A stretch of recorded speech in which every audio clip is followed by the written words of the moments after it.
toi pour éclairer un petit peu nos lanternes, puisqu'on parle d'énergie électrique. Oui, bonsoir. Je m'appelle Alain Olivier. J'étais responsable pendant 10 ans des infrastructures de la marine en Bretagne et notamment le cas particulier d'Ilong, qui est une installation nucléaire, puisque les sous-marins sont l'équivalent des SMR dont on parle récemment. Et donc, je m'occupais de la partie infrastructure à terre. Et donc, dans ma vie professionnelle, je suis ni pour ni contre une énergie. Je suis pour toutes les énergies parce qu'on en aura besoin. Voilà, ça c'est mon. Et je pense que les gens n'ont pas forcément conscience du caractère crucial. On voit nos usages. Et ce qu'a dit François, c'est qu'on est actuellement à 70% de carboné. Le monde est à 80%. Et donc, on va passer en 30 ans à tout électrique, quasiment tout électrique, ce qui montre l'enjeu. On peut commencer la présentation. Je vais essayer de passer rapidement pour les choses qui. Donc, la place de l'éolien en mer. Donc, diapo suivante.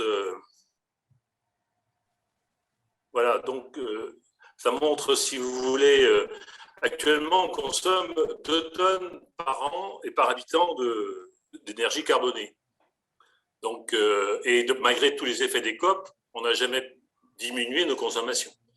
Il faut être crédible. Et vous voyez les parts relatives, les 3 les plus importantes sont bien sûr les énergies carbonées et pas du tout les parties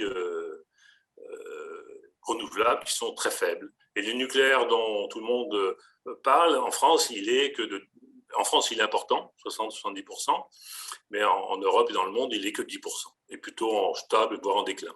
Donc c'est important de remettre ça dans le contexte. Ensuite,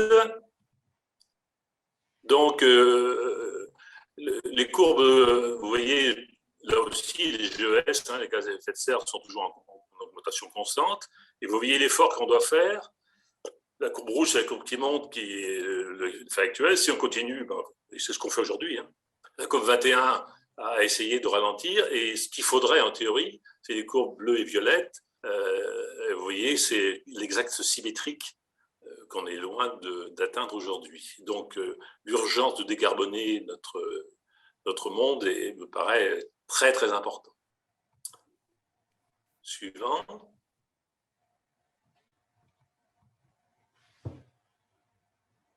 Oui, oui, c'est bien. La production électricité, je parlais de l'Europe parce que je crois que, vous verrez tout à l'heure, l'électricité est interconnectée dans toute l'Europe. Et c'est indispensable. D'accord ? Donc, la France ne peut pas se regarder toute seule en disant, actuellement, par exemple, comme vous savez qu'il y a des déboires dans les réacteurs nucléaires, on importe énormément d'énergie d'Allemagne. Et donc, il est très important de parler du contexte européen. Donc, cette électricité européenne, elle va augmenter de 30%, comme en France. Donc, on va diminuer les énergies, mais on va augmenter l'électricité. Et la part du nuc, qui était significative, 25% en Europe, va descendre à 15%. C'est-à-dire qu'aujourd'hui, le nuc est en déclin constant depuis une vingtaine d'années. Et par contre, la part des ENRI, alors pour ceux qui ne connaissent pas, c'est énergie renouvelable intermittente. Parce qu'il y a des énergies renouvelables qui ne sont pas intermittentes, un barrage par exemple. Donc l'intermittent va tripler. Donc c'est quelque chose on voit bien que c'est quelque chose d'énorme. Donc les gens qui rêvent il y en a, pas tous heureusement, qui rêvent de 100% nucléaire, ça va représenter 60% du total. Donc ça c'est européen. Hein. Alors les chiffres par contre sont assez importants. Ces énergies vont représenter 30 000 éoliennes en mer et 100 000 éoliennes à terre pour l'Europe. Ça laisse, c'est des chiffres que la première fois que je les ai vus, je les ai revérifiés plusieurs fois avant de faire ce constat. Suivant. Donc, je ne vous commande pas ça, on voit ce que je vous avais dit. Effectivement, par contre, chaque habitant, chaque Français consomme aujourd'hui 2 tonnes de pétrole par an et par habitant. Donc, on dit on a fait des gros efforts, on a l'impression d'avoir fait des efforts. Actuellement, on est pour un couple 4 tonnes. On est dans la moyenne mondiale, à peu près. Oui.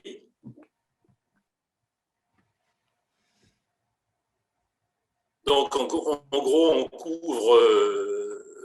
Alors, on consomme actuellement donc 6 MWh. Donc, un réacteur nucléaire couvre à peu près 9 millions de personnes. Et pour la Bretagne, il aura fallu 2 réacteurs pour couvrir les besoins de la Bretagne. Alors, je ne sais pas si vous connaissez la notion de facteur de charge. Le facteur de charge, c'est combien de temps tourne une installation. Un réacteur nucléaire, ça tourne 75% du temps, parce qu'il y a le temps de maintenance. Une éolienne en mer, du fait de la partie vent intermittent, c'est 0,4, ce qui est énorme. Celle de la Terre, c'est 0,2 et du solaire, c'est 0,10. On voit tout de suite les rendements croissants. Et donc, j'ai pris l'équivalence. Un réacteur, pour le remplacer, il faut 2400 éoliennes terrestres. Et des éoliennes flottantes, on arrive à 700. Donc, on voit tout de suite le rapport. Entre tout ça, il y a un rapport de 1 à 8 entre les 2 types d'éoliennes. François, j'ai un truc que je n'arrive pas à enlever au milieu qui me cache mes diapos. Alors, attends, j'arrive. Désolé, peut-être oui, techniquement, je suis meilleur sur l'électricité. Je n'ai pas les. J'ai beau s'effacer, j'ai compris. Ça... Ah, voilà. Ça va, tu vois. Très bien, ça me suffit là. Ça me cachait la moitié de l'image, donc c'est gênant. C'est assez. Oui, très bien. Voilà, donc en fait, une éolienne en mer a une puissance à peu près 8 fois celle d'une éolienne terrestre, hein, puisque c'est des surfaces énormes. Vous verrez, écoute,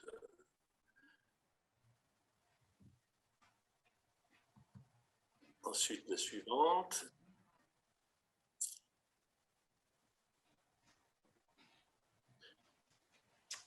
Oui, je pense que c'est très important.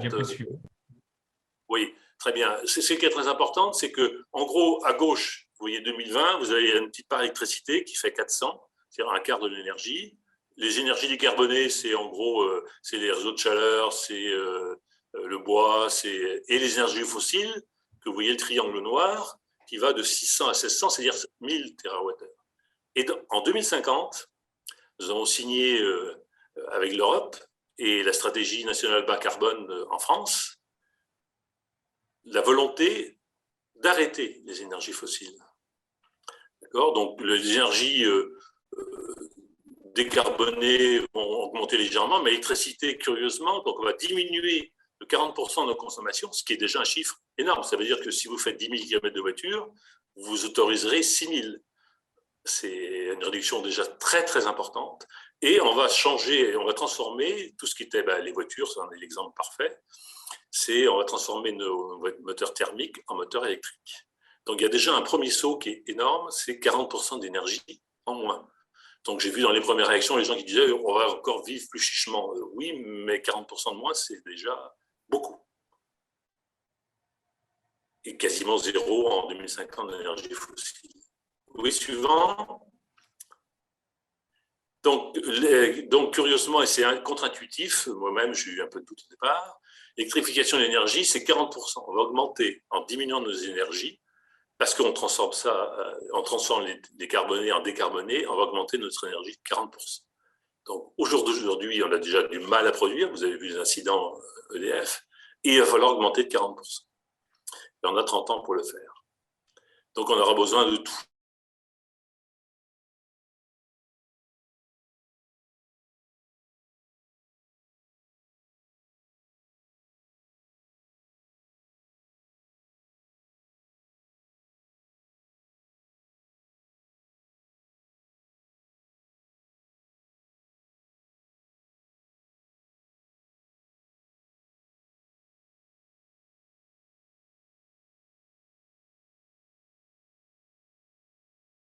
Et en violet, certaines personnes m'ont dit oh oui, mais ça ne marche pas tout le temps, ce qui est vrai. En violet, ce qui est violet, c'est ce qu'on appelle les capacités de flexibilité. C'est-à-dire qu'en gros, c'est les barrages ou les batteries qu'il faut installer pour pallier ce. Donc à la fois, c'est énorme, mais ce n'est pas non plus infaisable. Preuve, ça tourne autour d'une quarantaine de gigawatts. Et vous voyez, par exemple, le scénario le plus solaire, c'est 208. C'est 10 à 15 fois les capacités actuelles. Suivant. Donc, pour les éoliennes qui nous intéressent en mer, c'est en gros 20 à 40 gigawatts. Alors, les coûts, parce que là aussi, pourquoi on peut parler aujourd'hui de mix énergétique, c'est qu'en 2010, les coûts des renouvelables étaient hors de prix, on ne connaissait pas très bien l'intermittence et ainsi de suite. Tous ces coûts se sont croisés. Donc, c'est très important d'avoir cette idée. Actuellement, bon, disons, avant le Covid, c'était le kilowattheure, était à 60, le mégawattheure était à 60 euros. Et les ENR sont à ce prix-là maintenant, le nucléaire aussi, ancien. Et donc, aujourd'hui, on a en dehors du nucléaire nouveau, qui est plus à débattre, et l'éolien flottant, on est dans des prix à peu près similaires. Donc, on peut faire un mix, puisque les prix moyens sont à peu près les mêmes. Ce sont bien les prix compte tenu des facteurs de charge. Hein, tout compris, facteurs de charge, flexibilité, et ainsi de suite. C'est la première fois que moi j'ai vu ces scénarios posés. Alors les différences sont importantes, hein, c'est 10-15%, mais ce n'est pas non plus ingérable, c'est-à-dire que ce n'est pas le double, triple. Hein, vous voyez, ça varie de 80 à 60. Bon. Mais après, il faut les payer, hein, c'est clair. Ensuite, oui, donc ça montre les accélérations. Vous voyez en bleu, je l'ai montré dans 3 scénarios. En bleu, c'est les ENRI, c'est-à-dire éoliennes, panneaux solaires en bleu en 2020. Et puis vous voyez ce qu'il faudra faire suivant les scénarios. C'est-à-dire qu'on n'est plus du tout dans la même échelle. Hein, c'est minimum multiplié par 5 et 8 pour les scénarios les moins nucléaires. Et ça, je dirais que c'est dans la technique actuelle, mais bon, sur les éoliennes terrestres, on a à peu près fait le solaire, on a à peu près fait les plus grands pas. Alors, ce que je souligne, c'est la problématique du partage de l'espace et l'acceptation sociale, parce que ces éoliennes et ces panneaux solaires, il va falloir les placer. Voilà, suivant. Alors, défi majeur de transition, c'est la sobriété énergétique, bien sûr. L'électricité a remplacé la quasi-totalité des énergies carbonées en Europe et en France, hein, parce que là, en gros, la France, pour le moment, traduit les directives européennes. Hein, soyons très clairs. Donc, c'est même plus c'est un choix européen qui est traduit en France. Comme l'électricité devient cruciale, il va falloir interconnecter les réseaux et produire de manière le plus diversifiée possible pour éviter les pépins, parce que c'est un fluide qui va devenir de plus en plus vital. On est tous à nos smartphones, nos appareils électriques, ainsi de suite. Donc, cette diversification évitera les arrêts de fourniture globale et les coûts de... Bon, une chose aussi, le coût du nucléaire nouveau, il est très peu mis en avant. Moi, j'ai étudié les rapports de la Cour des comptes, c'est 1500 pages, c'est passionnant, mais comme EDF n'est pas un modèle de transparence, dans ce domaine, notamment, on arrive à peu près à 80 €. C'est-à-dire c'est plus cher que les ENRI actuels, sauf le flottant qui est à débattre. Et actuellement, le réacteur le sort à 40 €. Donc, c'est plus du double. Alors, les scénarios RTE, donc, si vous avez un jour à faire vos propres études et ainsi de suite, c'est la référence. C'est-à-dire que pendant 3 ans, moi, j'ai navigué à travers plusieurs mégawatts, ADEME, ainsi de suite. Pour le moment, RTE, c'est la référence. Ils gèrent les réseaux électriques. Ils ont mis 40 personnes 40 ingénieurs pendant 2 ans à faire cette étude. Et c'est souvent géré par l'AIE aussi. Donc, une petite réserve, c'est l'autorité de sûreté nucléaire qui dit attention, scénario plus nucléaire, j'ai un petit doute. Et donc, je cite à un moment RTE, atteindre la neutralité carbone en 2050 est impossible sans un développement significatif des énergies renouvelables. C'est une citation de RTE, et ça, je suis, pour avoir bien analysé en détail et discuté avec des gens connaisseurs, je pense que c'est le terme mixte est le bon terme. Après, il reste le choix du mixte, mais on ne pourra pas faire tout 100% nucléaire ou 100% renouvelable, pour moi. Et l'éolien en mer, en fait, deviendra la deuxième source de production, quel que soit le scénario RTE. Il est conforme à celui de l'Agence internationale de l'énergie qui prévoit que les éoliens flottants, ça sera 20% dans le monde. Parce que on n'est pas qu'en Europe, c'est dans le monde. Ensuite, donc la Bretagne j'ai encore un petit panneau qui s'affiche comme d'habitude. Administrative. La Bretagne a 4 départements. Voilà, c'est bon. La Bretagne donc, consomme en gros l'équivalent de réacteurs, c'est plus simple. 20% de l'énergie, ça t'est déjà dit. 10%, donc il nous faudrait 6 gigawatts d'éolien en mer, 500, en gros 500 éoliennes, et on couvrirait la totalité de nos besoins. Je crois que c'est important d'avoir, ça serait une première que la Bretagne pourrait être indépendante énergétiquement. Ce qui n'est pas un but en soi, mais quand même bien utile, puisque me paraît assez raisonnable que chaque région fournisse sa propre énergie de différentes façons. Suivant.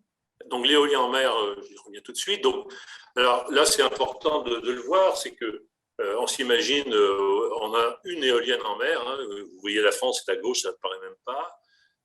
Il y en a 5500 en Europe du Nord, dont 25 gigawatts, et on est à peu près les seuls pays industriels d'Europe du Nord à ne pas avoir d'éolienne. Vous voyez la taille de l'éolienne de Grande-Bretagne, ils fournissent 40% de l'énergie aujourd'hui. Et ils ont des projets gigantesques. Donc en fait, c'est la France qui est une exception. Suivant. Alors, posé en mer et flottant, bon, pour ceux qui ont des notions techniques, ce serait plus simple de faire du posé. L'éolien posé, aujourd'hui, on le paye hors de prix à Saint-Brieuc, mais le vrai prix, c'est Dunkerque, c'est 50 €. C'est moins cher que le nucléaire de vous. Alors, donc c'est important d'avoir ça comme notion. Malheureusement, les fonds propices en France sont assez limités. Et donc, quasiment, on est obligé d'aller au-delà de 50 mètres de fond pour poser des grandes surfaces. Donc, qui coûte fatalement plus cher. 80% du potentiel autour de la France, c'est de l'éolien flottant, dans des fonds autour de 100 mètres. Donc, le poser, ce qui est fait actuellement, atteindra à peu près sa limite à quelque chose près. Il n'y en aura pas d'autres à proximité des côtes. Après la pause du... Juste pour souligner, les 25 gigawatts qui existent déjà en éolien en mer en Europe, le projet de l'Écosse fait 25 gigawatts rien qu'à lui tout seul, quoi. Et l'Europe vise 300 gigawatts. Ouais. Je continue? Vas-y. Donc, l'éolien flottant. Bon, je crois que, si vous voulez, quand j'ai fait ces présentations, il y a des gens qui m'ont dit des pros éoliens, tu ne voudras pas montrer ça, c'est énorme. Oui, c'est énorme. Une éolienne comme ça, le flotteur fait 4000 tonnes. D'accord ? Et les hauts des pales, et ça c'est une moyenne pour le moment, est à 200 mètres de haut. Mais donc, c'est au Portugal, vous avez écrit sur Corbeau à côté, vous voyez la taille, vous verrez par rapport oui, ce sont des choses importantes, mais c'est le 10e d'une plateforme pétrolière en mer. Donc c'est à la fois énorme, mais pas non plus. D'un côté, c'est le nombre qui peut poser problème. Vas-y. On va passer assez vite. Oui, bon, ça c'est le remorquage, c'est en Portugal. Donc vous voyez déjà la taille par rapport à un bateau qui fait 110 mètres de long. Bon, ce flotteur fait 3500 tonnes. Suivant. Puis avec les ouvriers, là, ça montre, voilà, c'est ça. Donc, on avait quelques espoirs que une partie se fasse à Brest. Ça va être dur. Donc, aujourd'hui, le coût est plus élevé mais il y a de bons espoirs que ça diminue, notamment quand il y aura des chaînes comme en Écosse. Actuellement, c'est la seule alternative décarbonée de grande puissance, c'est-à-dire au nucléaire. C'est-à-dire qu'aujourd'hui, les autres ENRI sont quand même beaucoup moins performants.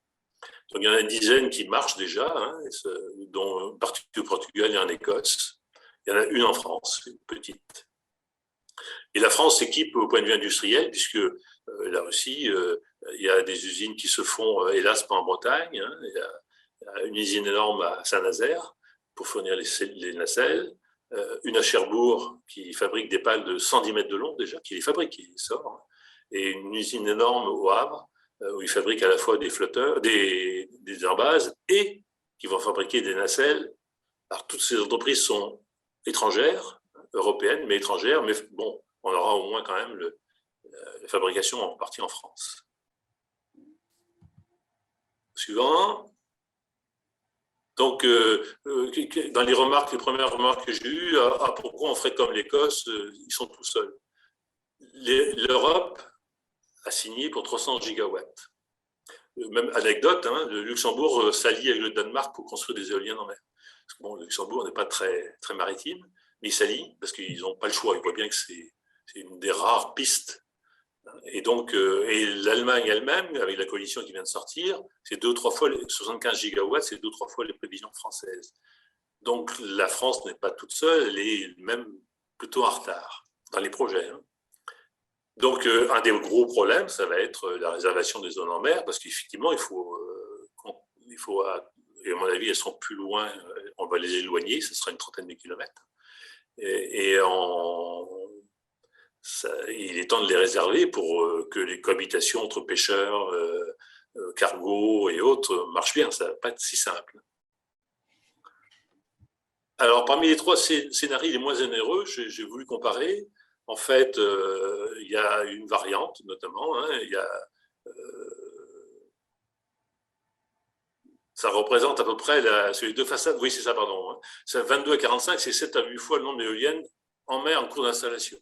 Donc, c'est encore, c'est à la fois important, mais il y aura déjà 300 gigawatts qui sont en train de se monter actuellement, dont Saint-Brieuc, si on y arrive.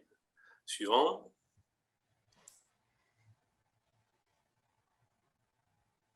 Oui, donc le scénario médian, hein, les 3000 éoliennes en mer, c'est le coût de 14 EPR. Ça coûte 120 milliards, ce qui est somme énorme. Et chaque filière produirait 20% à peu près du total d'électricité. Donc ça montre bien quand les gens disent les éoliennes ne peuvent pas remplacer les EPR, si. Alors il faut savoir une chose aussi, c'est qu'avec le facteur de charge que je vous ai expliqué tout à l'heure, 1 gigawatt nucléaire, ce n'est pas 1 gigawatt éolien, c'est la moitié.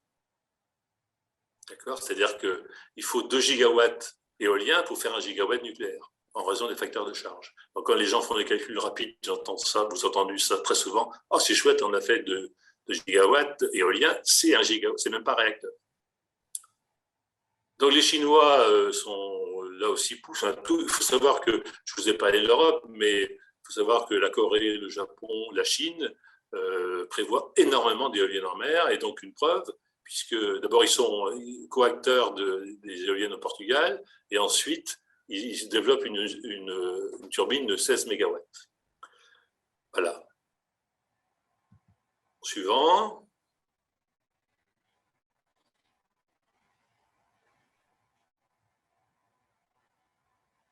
Suivant, si tu peux. Voilà, donc les zones dans lesquelles. Hein, donc l'évocation par le STRADET, c'est un nom très, très compliqué pour expliquer les réservations de zones atlantiques. C'est les 3 zones susceptibles d'accueillir ces champs d'éoliennes. Hein. Pour le moment, ça n'a pas été. Les zones sont définies, mais il n'y a pas au global, il n'y a pas du tout de précision de l'État là-dessus. Et on voit le plateau continental, parce qu'il faut rester dans le plateau continental. On ne sait pas poser des éoliennes flottantes avec 3000 mètres de fond. Il faut une centaine de mètres à peu près. Donc le débat, ça va être, est-ce qu'on accepte ces éoliennes et on les met? Donc vous voyez que ça, c'est une vision du CERM et qui est partagée par la Commission de régulation de l'énergie, qui prévoit aussi 50. La façade nord-atlantique Manche-Ouest, chance ou pas de chance pour nous, c'est 40% du potentiel. En Méditerranée, il n'y en a quasiment pas parce qu'il y a des trop grands fonds.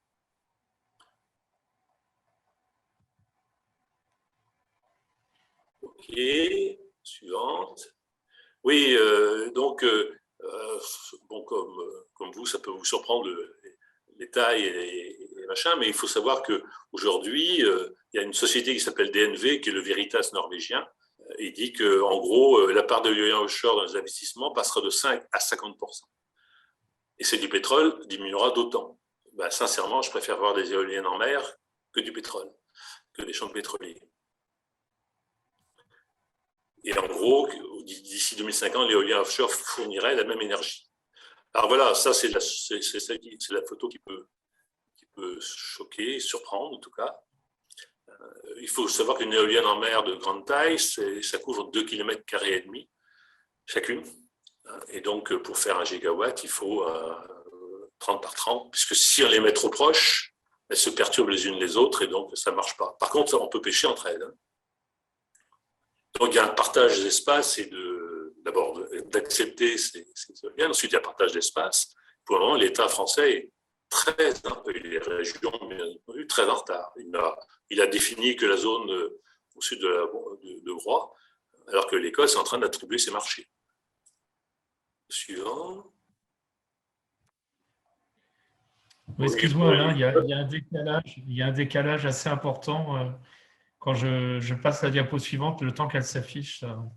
Non, d'accord, il n'y a pas de problème. Désolé. De toute façon, on n'est pas à la fin, mais bon, ça avance. Donc, actuellement, voilà ce qui vient d'être attribué. On en a beaucoup parlé dans les journaux spécialisés, même à la télévision. Actuellement, les Écossais viennent d'attribuer 25 gigawatts, c'est 50 fois le champ de Saint-Brieuc.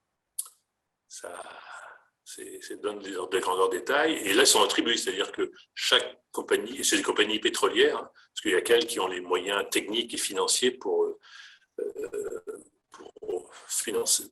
mettre en place ces installations très lourdes. Oui, suivant, si tu peux. Bon, je ne vais pas passer les détails. Donc pour aujourd'hui, les scénarios les plus crédibles, entre guillemets, si acceptation des gens, le minimal serait de 9 gigawatts, c'est-à-dire 750 éoliennes.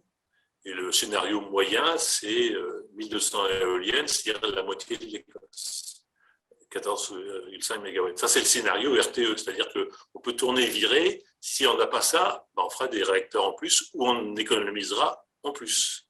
Mais en vous signalant que les 40% d'énergie en moins à dépenser, c'est déjà très difficile. Voilà, donc ça sera des vrais choix de société, c'est-à-dire que. Et donc. C'est en gros 1 millier d'éoliennes au large de Bretagne-Manche. Donc les espaces seront réservés et en concentration le maximum. Donc oui, tu as raison, on passe directement. Actuellement, aujourd'hui, si vous voulez, l'éolienne offshore, vous voyez 12 mégawatts, vous ne voyez pas l'année, mais ça c'est. On est à 14 mégawatts, c'est-à-dire entre les deux dernières, le sommet des pales sera de 130 mètres. C'est-à-dire, c'est une petite tour Eiffel. L'embase de la tour Eiffel, ça fait 100 mètres. Les flotteurs des éoliennes flottantes font aussi 100 mètres. Donc, c'est une petite tour Eiffel avec des pales. Donc, c'est quelque chose d'assez énorme. Alors, des gens, je vous dis, FANA, m'ont dit, ouais, tu ne devras pas montrer ça, ça fait peur. Mais je pense que ce n'est pas normal de ne pas dire aux gens ce qui les attend éventuellement. Après, en tout cas, dans le choix, ça doit peser. Et ça, c'est, si vous voulez, pour vous donner quand même une idée, les pales de 120 mètres, on voit la pale, les pales qui sont de Cherbourg font déjà 70 mètres. L'une, ça fait 200 mètres de diamètre. Pour vous donner une idée, c'est 5 terrains de foot qui tournent. On est dans le. Et on ne peut pas, parce que comme je pense qu'il y aura une exploitation difficile en proximité, on va les éloigner. Et donc, pour les éloigner, il faut des grosses puissances, parce qu'autrement, ça va devenir des choses hors de propos. Donc, ça va être un vrai débat qui risque d'être assez animé. Bon, le projet Morel Sud, c'est 20 éoliennes qu'on lance, et c'est très bien,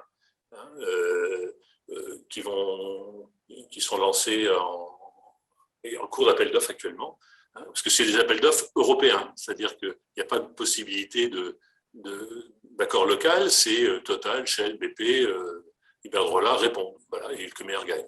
Ils ont donc, ça serait attribué. Le coût du projet, rien que 20 éoliennes, c'est 750 millions. Voilà, ça donne l'idée. Donc, on est dans le gigantisme. Et les bateaux, ces travaux seraient. Et donc là, ça s'est lancé. Et donc, ça devrait s'achever en 2027. Et il y a une deuxième phase sur le même site de 50 éoliennes au lieu de 20. Donc ça, c'est certain maintenant, ce que le truc. Bon, l'opportunité pour le port de Brest, je ne vous fais pas trop de détails, parce que c'est assez pointu techniquement. pour le moment, Brest ne tient pas vraiment à la corde. Il a construit un polder spécialement pour ça. Je suis assez pessimiste par rapport à des gens comme Nantes Saint-Nazaire, voire l'Espagne et le Portugal.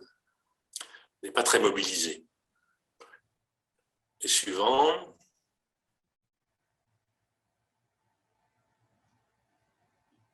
Oui, bon, donc c'est une photo, c'est les éoliennes qui sont au Portugal étaient construites dans ce bassin. On voit les 3 flotteurs, ils sont mixtes, voilà. Donc il faut savoir que si on ne les fait pas en France, d'autres les feront très bien. D'ailleurs, les premières éoliennes écossaises sont venues d'Espagne ou de Portugal. Ils ne sont pas faites en Écosse. Mais bon, quand il y a une partie industrielle importante, ça peut se réfléchir. Donc, élément conclusif, hein, l'éolien flottant, c'est... moi, je suis persuadé que ça sera, 20%, ça semble un maximum, mais ce ne sera pas zéro. On ne saura pas faire. C'est-à-dire que 100% nucléaire n'existera pas techniquement. Et quand on voit les difficultés actuelles d'EDF, je les crois encore moins. Par contre, il y a urgence à déterminer les zones. Ce n'est pas fait pour le moment. Bien sûr, ça sera fait, ça doit être fait en concertation. Il faut que chacun assimile d'abord, ensuite réfléchisse, débatte, et qu'il y ait un arbitrage de fait. Les flotteurs ont besoin de la moitié des coûts. Hein, donc, Saint-Nazaire, en tout cas, m'a l'air très décidé à se battre pour avoir les affaires. C'est 1 ou 2 milliards par an de flotteurs. Hein. Voilà. Donc, l'exclusivité est peu probable, c'est-à-dire qu'il n'y aura pas d'obligation, comme c'est un appel d'offres européen. L'Europe dit non, vous lancez ça, puis que le meilleur européen gagne. Par contre, ces marchés, vu l'importance des enjeux, apportera des activités maritimes connexes, construction et services. Et la dernière, c'est l'objectif prioritaire, c'est bien sûr consommer moins quand on peut, mais les 40% me semble déjà... Parce que réfléchissez, pour chacun d'entre vous, dire je fais moins de 40%, c'est beaucoup déjà. Décarbonation, bien sûr. Et une chose qui est d'actualité, c'est la majorité des réacteurs arrivera en échéance 2035-2040. Ils ne sont pas tous prolongeables techniquement. Et donc, pour avoir fréquenté l'ASN et l'IRSN, je vous assure qu'ils ne prendront pas de risque nucléaire. Ils diront, vous fermez la centrale, vous l'arrêtez temporairement pendant 6 mois, 1 an, et bonne chance. Et donc, ça aura peut-être des effets chez nous, chacun d'entre nous.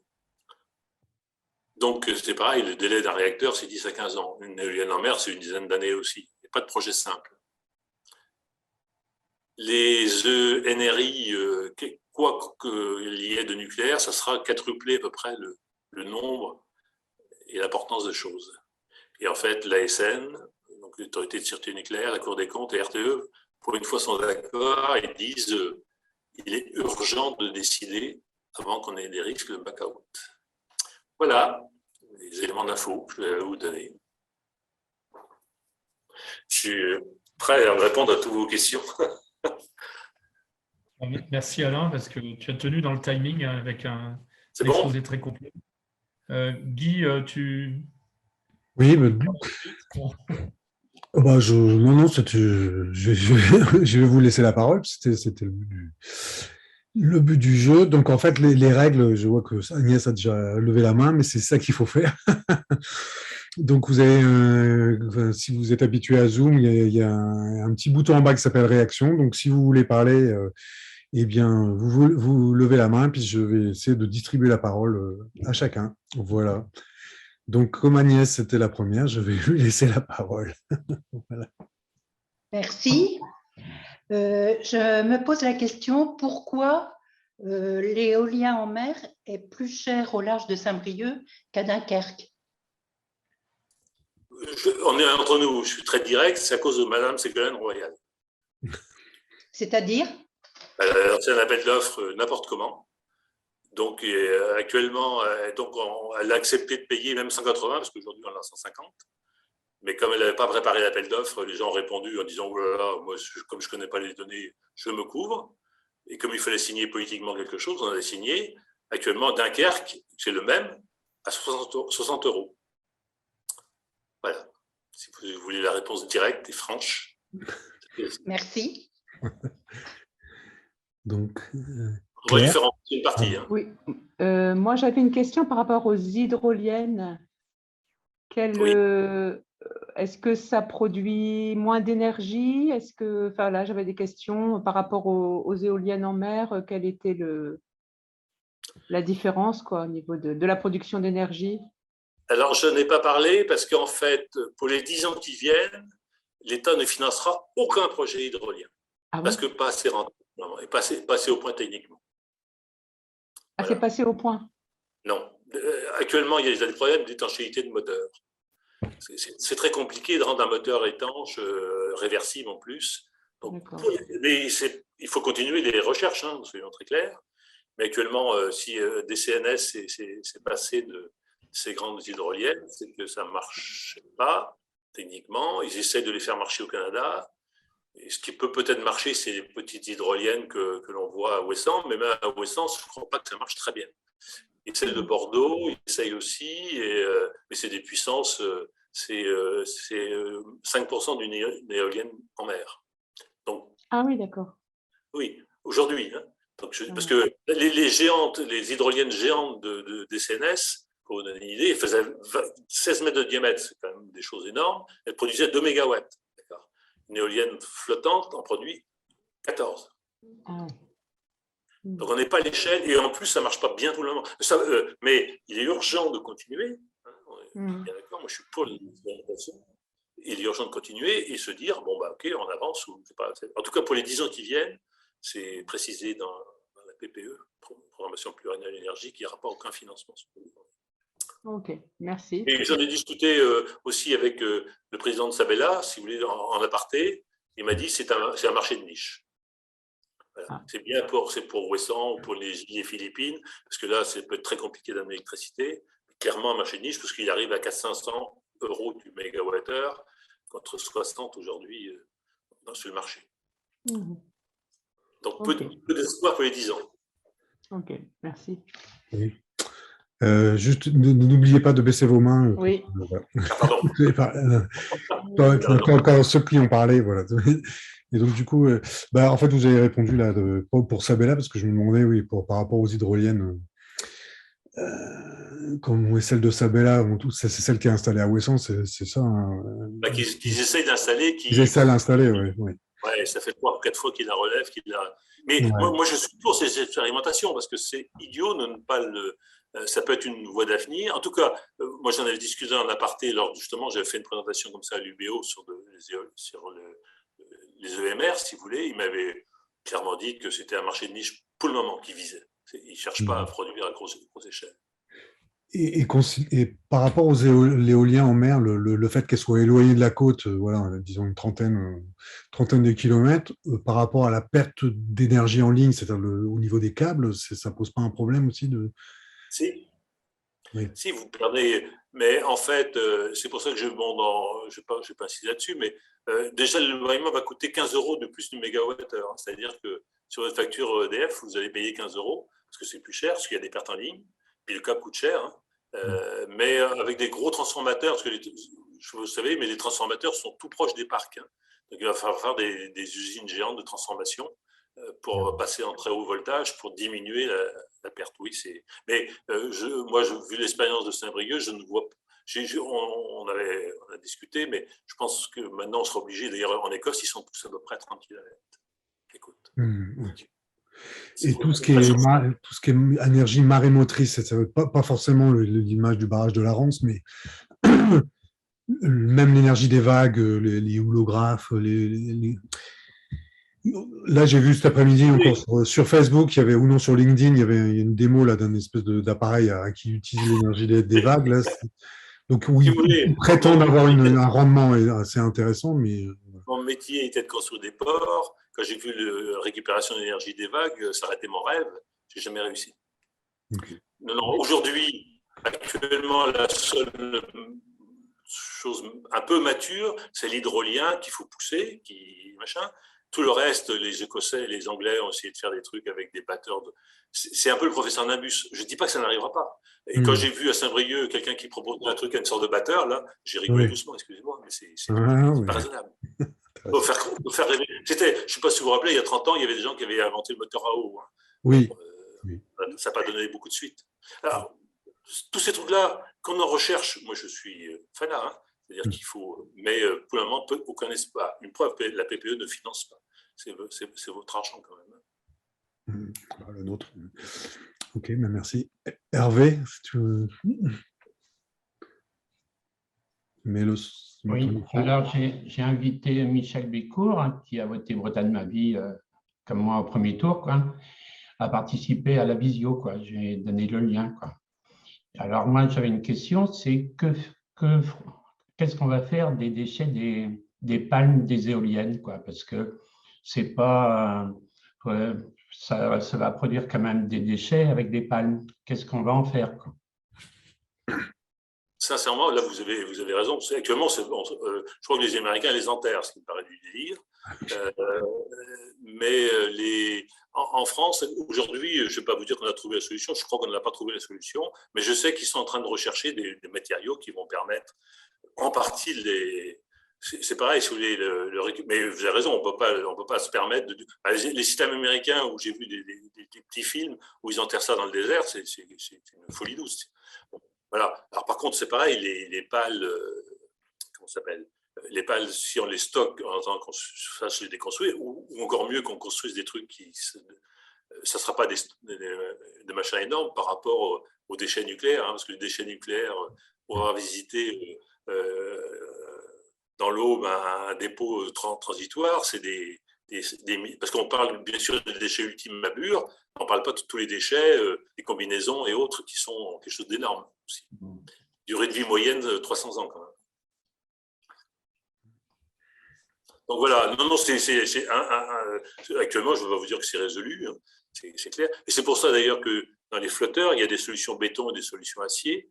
Moi, je pense que la solution acier va dominer parce qu'elle est recyclable. Parce qu'un flotteur acier, vous le découpez, vous le refondez, et ainsi de suite. Le béton, bon, ça dure 50 ans, mais après, c'est difficile à réutiliser. Oui, il faudra se préoccuper de ça actuellement, ça c'est clair. Sonia? Quelle est la durée de vie d'une éolienne en mer estimée? Alors, il y a deux éléments, hein. Il y a les flotteurs. Nous, on avait des pontons métalliques et des pontons béton. Pontons béton, celui long avait 50 ans, ils étaient en parfait état, on les a même rénovés.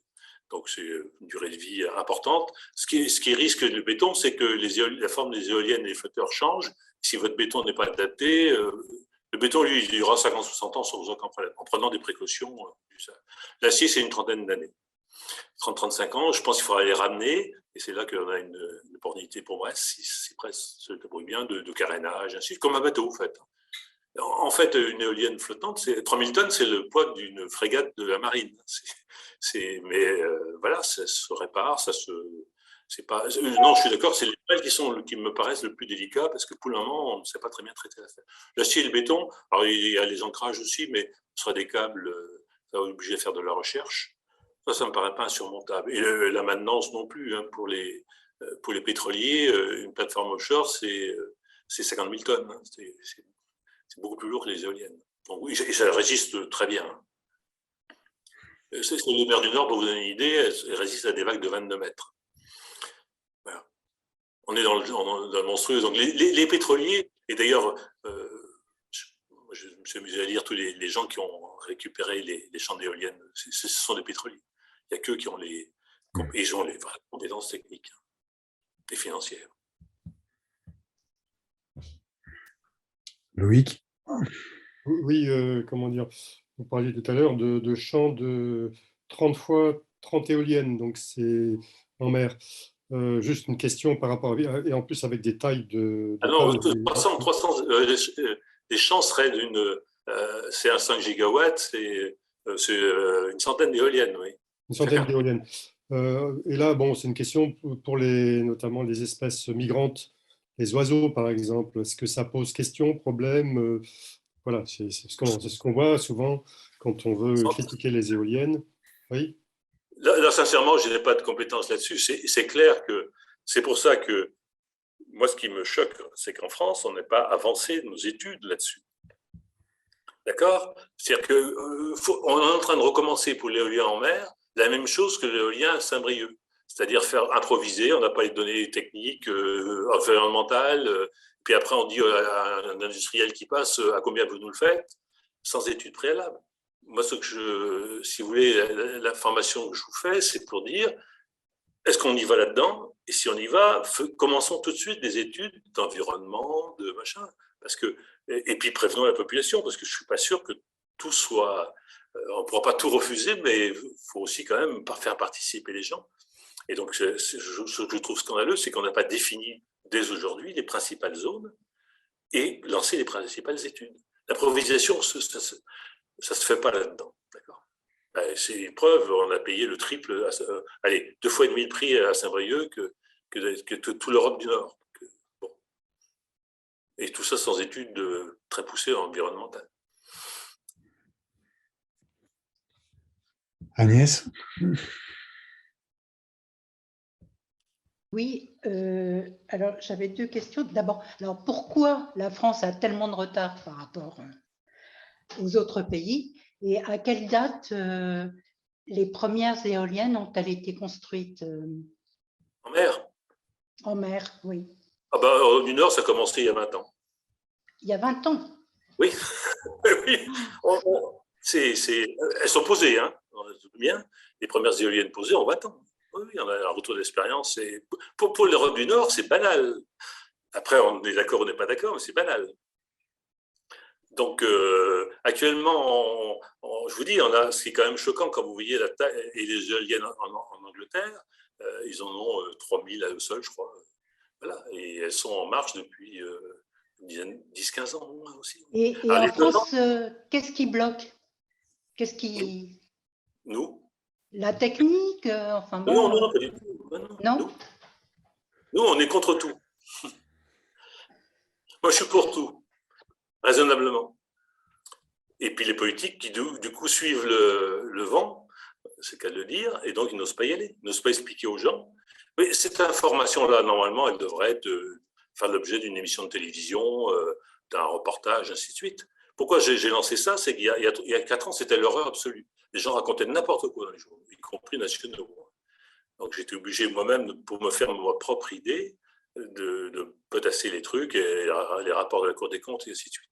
Bon, depuis RTE, ça s'est calmé, parce que RTE, quelqu'un qui dit RTE, ce sont des nuls, c'est eux qui gèrent aujourd'hui les réseaux. On peut dire quand même qu'ils gèrent plutôt bien.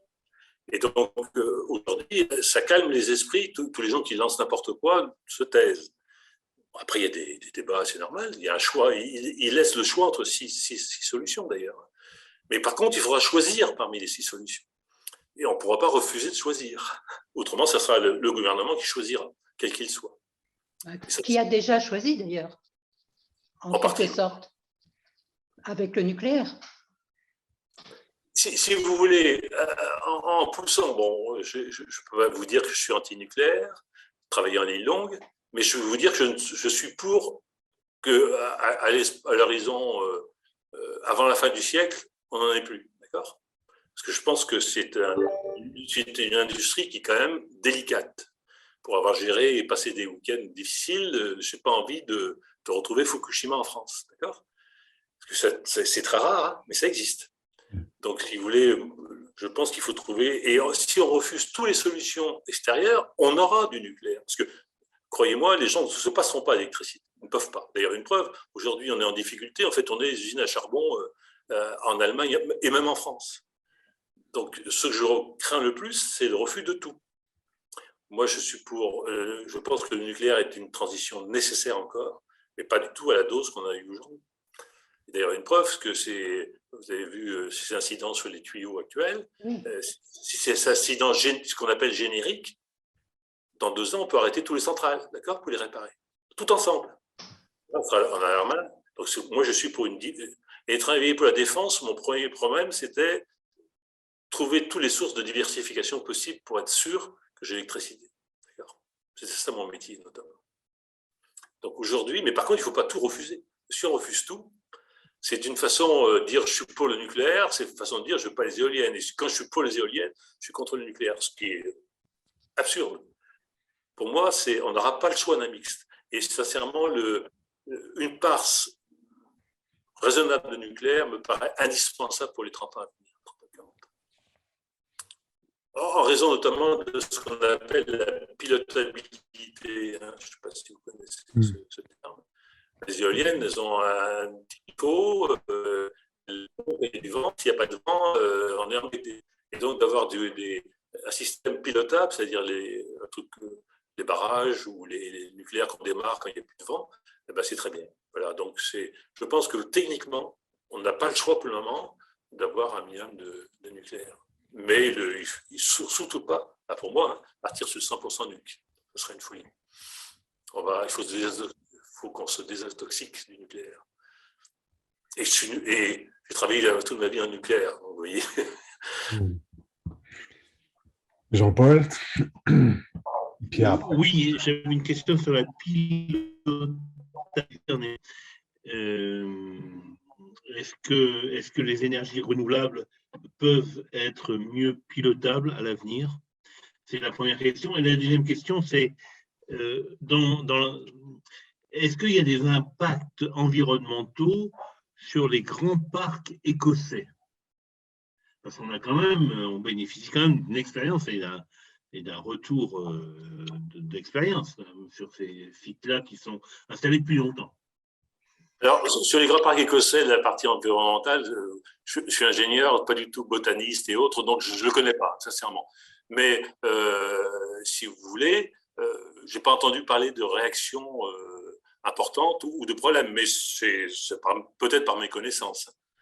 Donc, je ne veux pas vous dire non, il n'y a aucun problème, il faudrait faire l'étude. Mais c'est pour ça, justement, que moi, je pense qu'il est urgent de décider du principe d'en faire, quitte à l'analyser et pour aller voir partout. Je trouve ça absurde de ne pas... on raisonne en 2050, d'accord? Mais ça va démarrer en 2030. Et ça veut dire qu'on a 4-5 ans pour faire toutes ces études et poser aux citoyens la question, qu'est-ce que vous préférez, des centrales nucléaires ou des éoliennes en mer? C'est un vrai choix. Et il ne m'appartient pas de le faire, voilà. Sauf je dis qu'il faut un minimum nucléaire pour le moment, et un minimum. Bon, concernant la question, c'était la première question.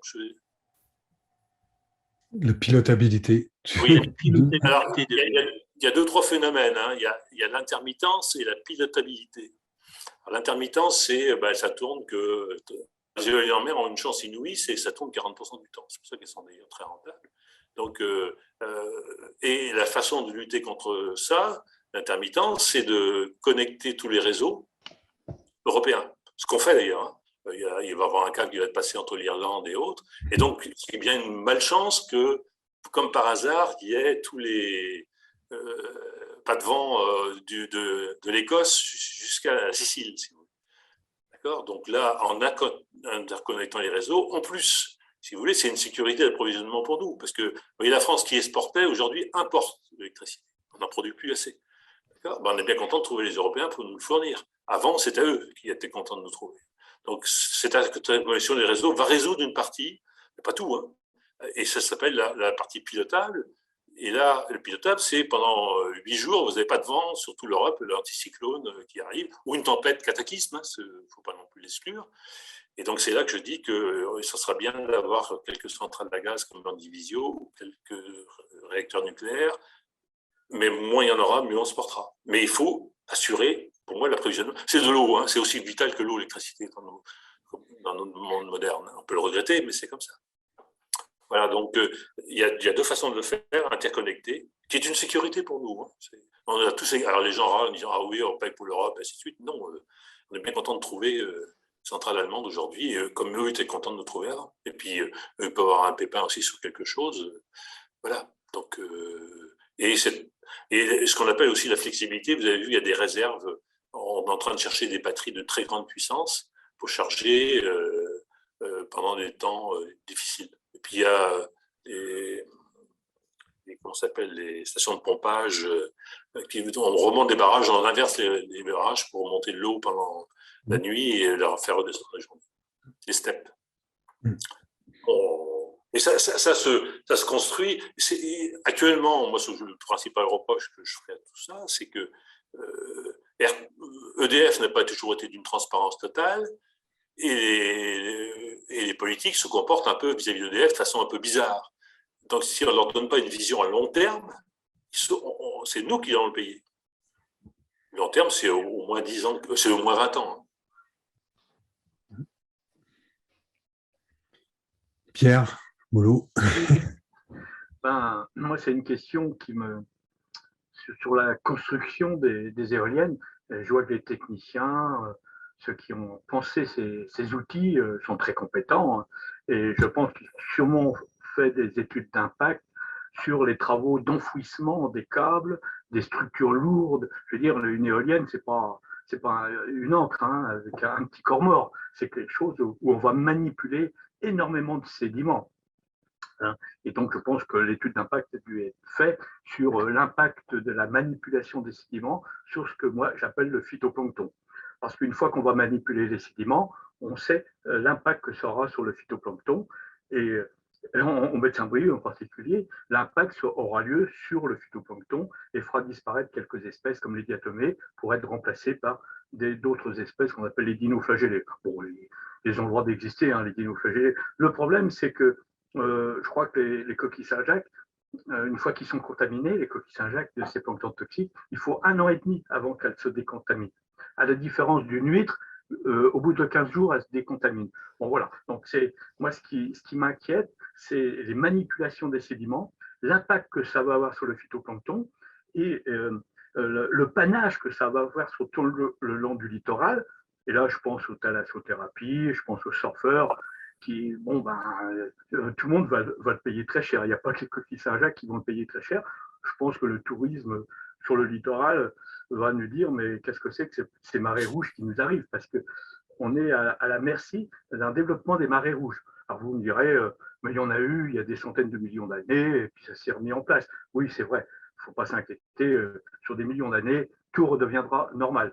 Mais voilà, sauf que moi, dans des millions d'années, je ne sais pas où je serai. Mais ce que je sais, c'est qu'aujourd'hui, voilà, moi, ce qui m'inquiète, c'est à chaque fois qu'on manipule les sédiments, je sais l'impact que ça peut avoir sur le phytoplancton. On le sait, ça. Bon, voilà. Je ne suis pas scientifique, hein, je suis plutôt un travailleur de la mer qui l'observe depuis plus de 40 ans. Et je sais, par exemple, l'impact du barrage d'Arzal, voilà, et l'impact que ça a eu sur les sédiments et l'impact que ça a eu sur le Morboise avec le développement des dinoflagellés. Voilà. Bon, mais je pense que les études d'impact sont faites là-dessus. Hein. C'est pas possible. On ne peut pas se lancer dans une aventure comme ça d'éolienne sans avoir fait une étude d'impact sur la qualité du plancton. Alors, désolé, j'ai eu une petite coupure, mais attendez, je vous ai donné le chiffre de 100 milliards de travaux. On ne fait pas 100 milliards de travaux sans étude d'impact, heureusement. Et plus on les prendra en amont, mieux ça vaudra. C'est-à-dire que ça commence déjà par une observation de ce qui a été fait chez les autres. Si vous voulez, moi, ce qui me désole, c'est qu'actuellement, j'entends un silence assourdissant, d'accord, des politiques. De quoi Un silence assourdissant sur les politiques sur les éoliennes flottantes. Personne n'en parle, vraiment. Alors que c'est un enjeu pour nous. Après, on le prendra ou on ne le prendra pas, c'est un autre débat. Mais si on doit le faire, il faut surtout pas partir à l'improviste comme on l'a fait jusqu'à présent. Mais y compris sur le nucléaire. Hein.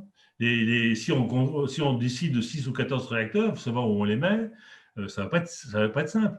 Mais si vous voulez, on repousse le problème jusqu'à nos politiques, jusqu'à l'extrême ah, bah zut, j'ai plus le choix, il faut faire ça en vitesse. Ben non, c'est pas comme ça. Non, c'est pour ça que je pense que les études d'impact sur le phytoplancton ont été faites.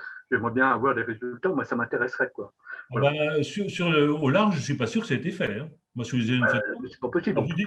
On ne peut pas faire des constructions, des travaux sans faire une étude d'impact environnemental, et en particulier sur cet espace invisible qu'on appelle le plancton. Et c'est des bombes à retardement. Hein. Les Ifremer pourraient travailler dessus sur la partie des zones futures. Oui, mais ce n'est pas une fois qu'elles sont construites qu'on fera les travaux. Les travaux se font actuellement. Donc, non, les éoliennes flottantes ne sont pas faites aujourd'hui. Elles seront au mieux. Non, je ne parle pas des éoliennes flottantes, je parle des éoliennes de Saint-Brieuc. Ah, bah Saint-Brieuc, ça c'est autre chose. Voilà, bah oui, mais même flottante, il y aura un cadrage, il y aura une toile d'araignée de câbles, il y aura des travaux de manipulation sédimentaire incroyables. Hein. Clairement, oui, je vous dis tout de suite. Ça, il faut le faire, ça, il faut leur dire. Il faut qu'ils fassent l'impact que ça aura pour qu'on sache que on ne va pas censé à monter un bateau de pêche en sachant que demain, j'aurai plus le droit de les pêcher, les poissons ou les coquillages, parce qu'ils ne seront pas de la consommation. Voilà. Si vous voulez toutes ces informations que je vous donnais, je ne sais pas si vous les connaissiez toutes, hein, mais ce qui est important, c'est que justement, qu'on informe les gens, qu'ensuite, les gens débattent pour dire ben non, on n'en veut pas, ou on en veut sous telles conditions. Mais actuellement, sur les flottantes, parce que l'éolienne de Saint-Brieuc, moi je connais mal le sujet, mais les éoliennes flottantes, aujourd'hui, je suis désolé, je ne suis pas sûr qu'il y a beaucoup d'études en cours. Et on va arriver encore en disant ah bah zut, les réacteurs ne marchent plus assez, il faut le faire en urgence, ce qui est toujours malsain pour des projets comme ça. On ne fait pas 100 milliards de travaux comme ça à la produit. Mais je n'ai pas vu un seul article là-dessus. Voilà. C'est intéressant qu'on en ait, quoi. Ah oui. Oui, bien sûr. Mais il n'y a pas que l'Ifremer, il y a aussi les citoyens. Hein. On peut créer des entreprises qui vont aller faire des prélèvements, faire des… Voilà. C'était fait il y a longtemps, quand il y a eu les projets de la centrale nucléaire d'Erdevenne, par exemple. Hein, je parle de ça il y a 40 ans, hein, ça fait un peu ancien combattant, mais il y a un bateau qui avait fait une étude d'impact sur les conséquences de la centrale nucléaire d'Erdevenne sur l'écosystème. Hein, il faut de toute façon, c'est la loi. Hein. Vous ne pouvez pas faire un projet, je ne sais plus, c'est au-delà de 100 millions d'euros, donc là c'est 100 milliards, donc ce n'est pas à l'échelle, mais il n'empêche qu'on pourrait faire déjà les études préalables, générales, des ressources marines, des machins, et plus tôt on les fera, mieux ça vaudra. C'est pour moi, c'est même pas à la veille de lancer le projet, on a, comment dire, pour décider que les citoyens décident, il faut qu'ils aient ces éléments d'info. Et par exemple, on a 2300 éoliennes en mer en Grande-Bretagne. Je crois que, enfin, on en a déjà parlé, mais il y a sûrement une mine d'informations là-bas à aller chercher, mais on n'en entend pas du tout parler, quoi, dans actuel. Ah non, mais les sédiments, vous en doutez, quand je faisais des quais, on faisait des dragages et autres, je vous assure que les études d'impact en 10 ans avaient beaucoup changé. On est parti de l'improviste, et dans les années 90, on était très très suivi, et ce qui est normal d'ailleurs. Oui, parce que les sédiments sont là depuis la nuit des temps, et étaient enfouis dans les sédiments des planctons qui dataient il y a des millions d'années. Et donc, si on les réveille, ces planctons et ces virus de millions d'années, là, je ne sais pas ce que ça peut avoir comme impact sur les côtes bretonnes, parce qu'elles sont à portée de main, elles ne sont pas au large, hein, quand même, les éoliennes, elles sont à portée de main.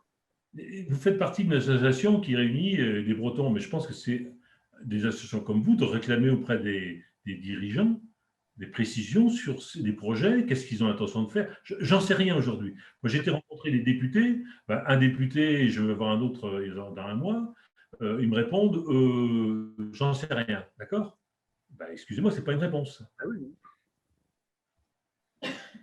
Mais ce serait bien de voir ce qui s'est fait ailleurs, et moi ça m'intéresserait de voir l'impact des éoliennes dans les pays du Nord, quoi. Alors ça serait intéressant. S'ils ont des résultats, il faut qu'on les ait, quoi. Ok. Loïc. Oui, en fait, c'est une question que j'ai vue dans le chat, mais qui m'intéresse, qui était posée par Jean-Paul. C'est notamment pour limiter l'intermittence. Est-ce que le stockage de l'hydrogène peut être un moyen, par exemple, donc à partir bien sûr des éoliennes? Ouais. Oui, tout à fait. Je crois que Total, qui a récupéré un des champs d'éoliennes en Écosse, a l'intention d'installer en parallèle un système de fabrication d'hydrogène. Oui. Le projet n'est pas encore arrêté. Non, mais clairement, le stockage comme c'est des puissances énormes, parce que vous avez vu, 22 gigawatts, ça produit quand même, c'est 14 réacteurs nucléaires. Hein. Donc, ce qui est clairement, il y aura des moments où il y aura surproduction d'électricité. Donc, à mon avis, là, clairement, il va falloir faire des stockages et de l'hydrogène. Et apparemment, ce qu'on appelle l'électricité verte est la bonne façon de faire de l'hydrogène vert pour le stockage. Je crois que Total a actuellement un parc au Chili solaire. Et ils font de l'hydrogène. Bon, le problème près du transport, c'est parce que c'est pas simple. Mais là aussi, l'hydrogène, on n'avait rien fait jusqu'à présent. Donc, quand des gens comme Air Liquide et autres s'y mettent, ils vont arriver à trouver des solutions. Oui, ça va être de l'intermittence, ça va être ça. On va stocker sur place. Il y aura des bateaux qui iront les chercher. Oui, je pense. C'est pour ça que tout ça, je pense qu'on va s'éloigner des côtes, puisque bon, l'hydrogène, c'est quand même pas, c'est un gaz dangereux. Donc, il y aura des bateaux qui viendront se ravitailler, et ainsi de suite. Oui. En fait, c'est un autre monde. Moi, j'avoue qu'en faisant ça, il y a 1 an ou 2, je pensais qu'on aurait fait 3-4 champs comme Saint-Brieuc.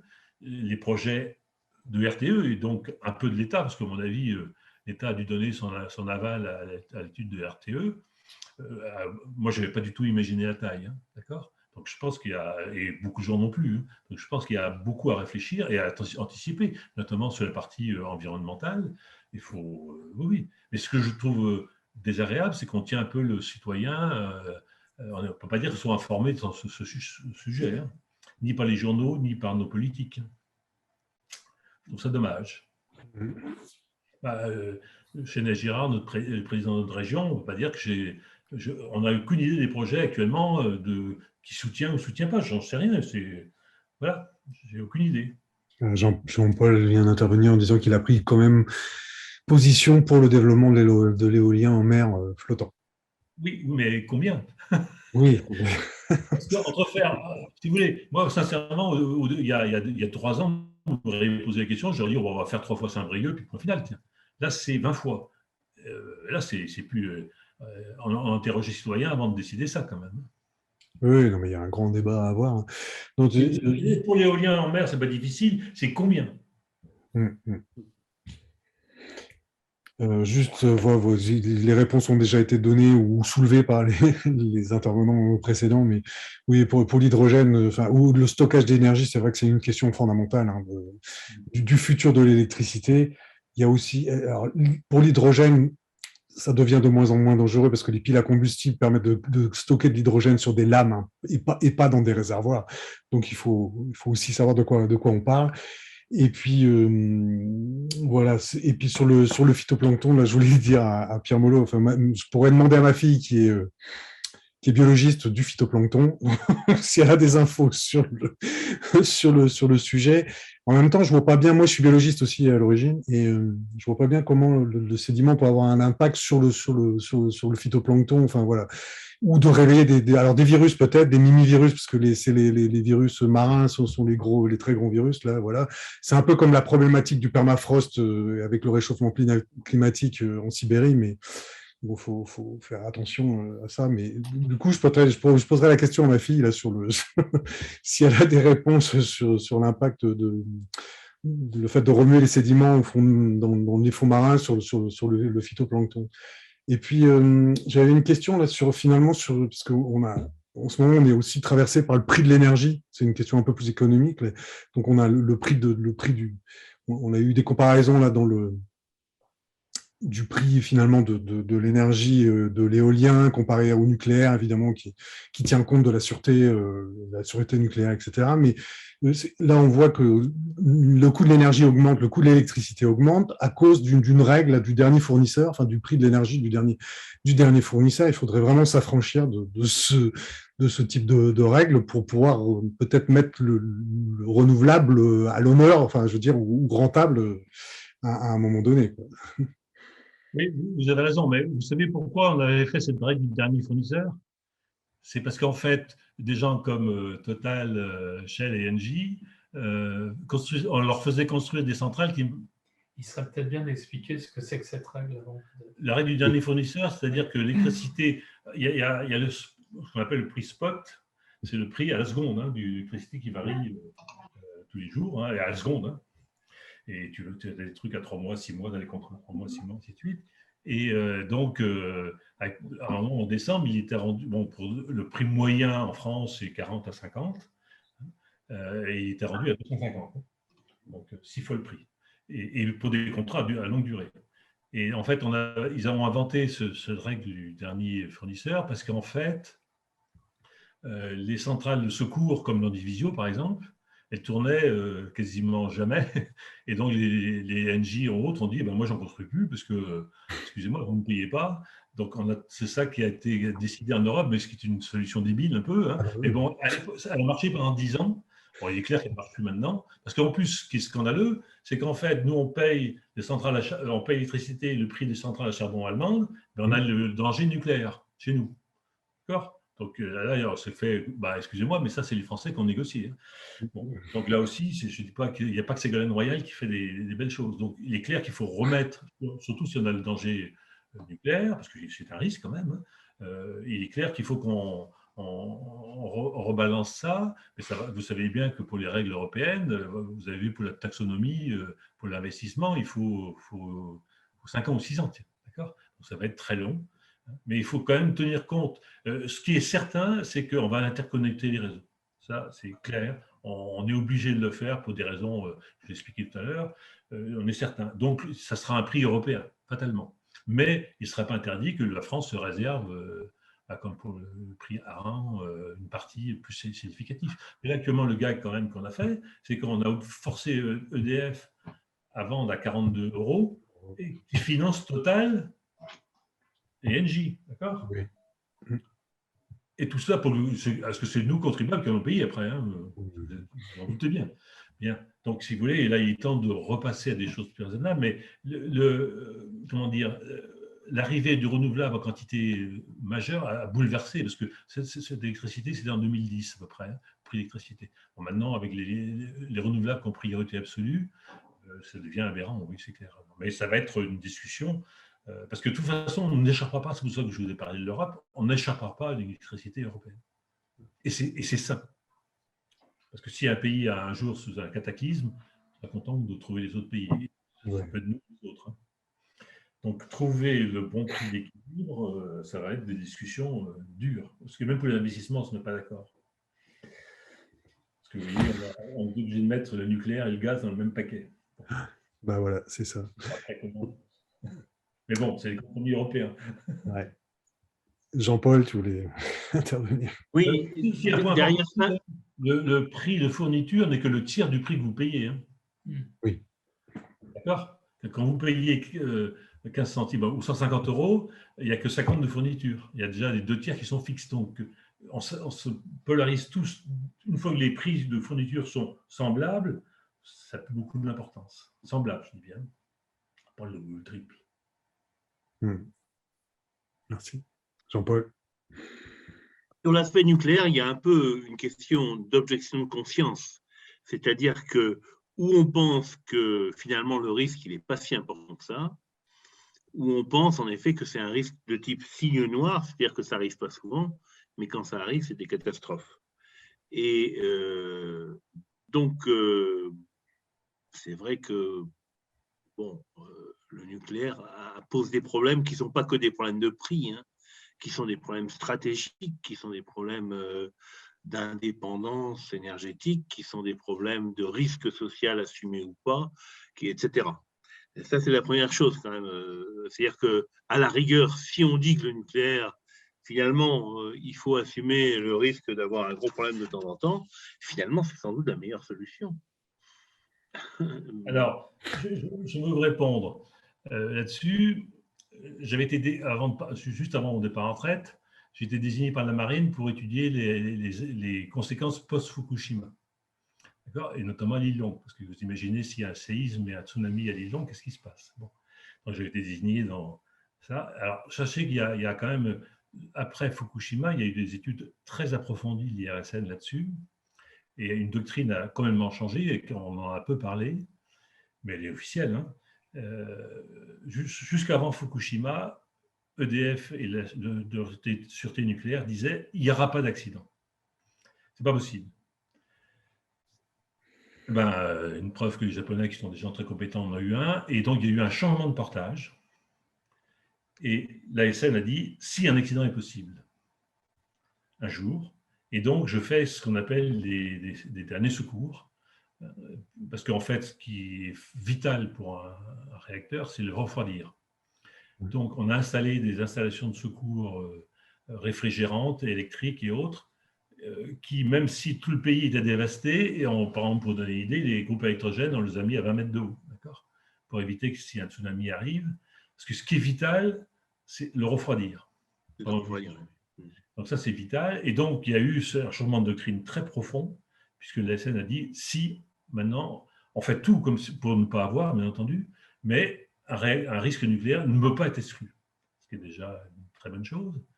Et pour vous donner une idée, la transparence quand même, mais c'est sur Internet, hein, sur le site de l'IRSN, ils ont pondu les conséquences de 10 ans après Fukushima. D'accord? Et c'est l'IRSN qu'on va soupçonner d'être antinucléaire. Ça m'a un peu fait froid dans le dos quand même. C'est-à-dire qu'aujourd'hui, autour de Fukushima, il y a une zone de 40 km, 50 km qui est un peu délicate, et il y a une zone de 20 par 20 qui sera invivable pendant des siècles.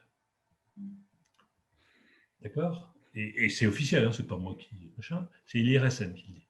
Et donc, si vous voulez, j'ai calculé, la centrale sera au Conquet, de Brest aux Abers au Conquet, pendant 3 siècles, on ne pourra plus vivre dedans. On pourra y pénétrer rapidement. Et donc ça, si vous voulez, moi, j'ai pas envie de... Je préfère une pollution visuelle, voire même peut-être de la mer, mais sincèrement, mais par contre, je n'en ai pas peur, hein, puisque j'en ai fait, et je préconise un minimum, parce que je crois que c'est un mal nécessaire pour les 30 ans qui viennent. Mais par contre, le rapport de l'IRSN, je vous recommande de le lire, parce que c'est technique, c'est froid. Et en plus, dans les zones de 40 par 40, les gens avaient le droit de revenir vivre. Bon, ce n'est pas très rassurant. Il n'y a que 20% ou 30% des gens qui sont revenus. Les gens ne veulent plus revenir. Je serai à leur place, je serai pareil. Voilà.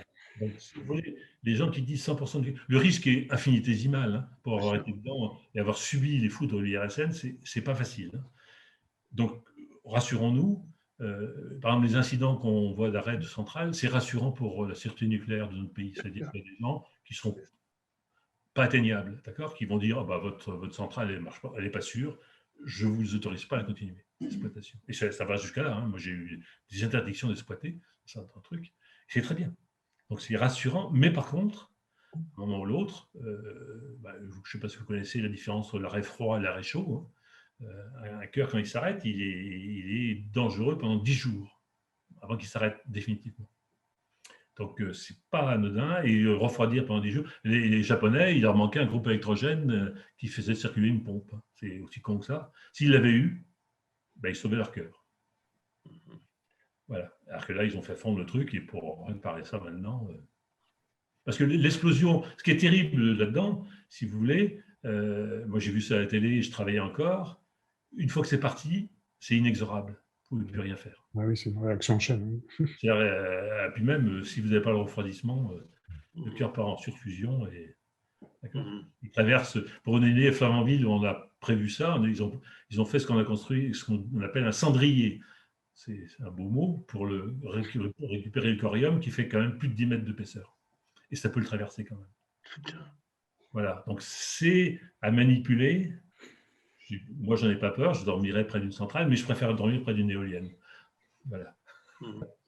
Je voulais prolonger la question un peu en disant que 1 kilowatt n'est pas égal à 1 kilowatt et le prix ne peut pas être l'unique boussole, quoi. Bien sûr. Ah, bien sûr. C'est-à-dire que selon que la ressource, elle est souveraine ou il faut la chercher en Russie ou en Chine, où là, on n'aura pas droit d'ouvrir son clapet si on parle des droits de l'homme, selon que les ressources sont limitées ou renouvelables, ce n'est pas tout à fait la même chose. Hein. C'est vrai que peut-être capter l'énergie de la mer, c'est assez cher, mais c'est vrai que si on peut la stocker, ça nous ouvre des portes, je dirais, de pérennité que d'autres énergies n'ouvrent pas. Vous avez vu dans mon exposé, alors, il y a 2-3 ans, j'avais un truc sur les coûts, parce qu'il y avait des coûts, ça partait dans tous les sens. Maintenant, les coûts sont, allez, soyons clairs, semblables. Vous avez vu que j'en ai parlé très peu. Ça serait une folie de débattre que de coûts. Parce que entre un risque nucléaire, une pollution visuelle et des fonds marins, c'est un vrai débat de société. Mais on a la chance d'avoir le choix de ce débat.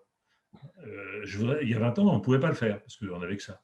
Mais sincèrement, quand je vois des gens 100% nucléaires, pour avoir vécu à côté, il y a des nuits difficiles. Voilà. Parce que les incidents, et en plus la SN est très exigeante, si vous avez le moindre petit risque, ils disent j'arrête.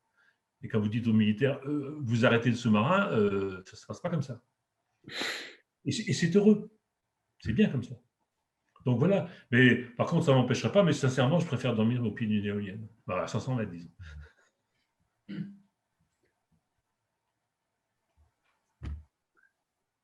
Est-ce qu'il y a d'autres questions?